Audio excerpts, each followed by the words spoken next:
Welcome back. Gadag ಜಿಲ್ಲೆಯ ಮುಂಡರ್ಗಿ ಪಟ್ಟಣದಲ್ಲಿ ಕನ್ನಡ ತೆರಿಗೆ ತಾಲೂಕು ಆಡಳಿತ ಹಾಗೂ ಶಿಕ್ಷಣ ಇಲಾಖೆ ಕನ್ನಡ ಪರ ಸಂಘಟನೆಗಳು ಕಸಾಪ ತಾಲೂಕು ಘಟಕ ಅದ್ದೂರಿ ಸ್ವಾಗತ ಕೋರಲಾಯಿತು.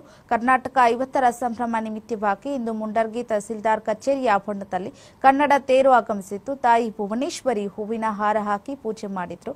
ರಾಜ್ಯಾದ್ಯಂತ ಕನ್ನಡ ತೇರು ಜಿಲ್ಲೆ ತಾಲೂಕುಗಳಿಗೆ ಸಂಚರಿಸಿ ಕನ್ನಡ ನಾಡು ಭಾಷೆ ಸಂಸ್ಕೃತಿಗಳನ್ನು ಸರ್ವರಿಗೂ ಕೂಡ ಮುಟ್ಟಿಸುವ ಕಾರ್ಯಕ್ರಮ ಮಾಡಲಾಗುತ್ತದೆ. ನಂತರ ಶಾಲಾ ಮಕ್ಕಳು ಹಾಗೂ ಮಜಲು ಡೊಳ್ಳ ಮೇಳವಾದ್ಯ ಗೋಷ್ಠಿಯೊಂದಿಗೆ ಪಟ್ಟಣದ ಮುಖ್ಯ ಬಜಾರ್ ಪ್ರಮುಖ ಬೀದಿಯಲ್ಲಿ ಮೆರವಣಿಗೆ ನಡೆಸಲಾಯಿತು.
ಬರ್ರಿ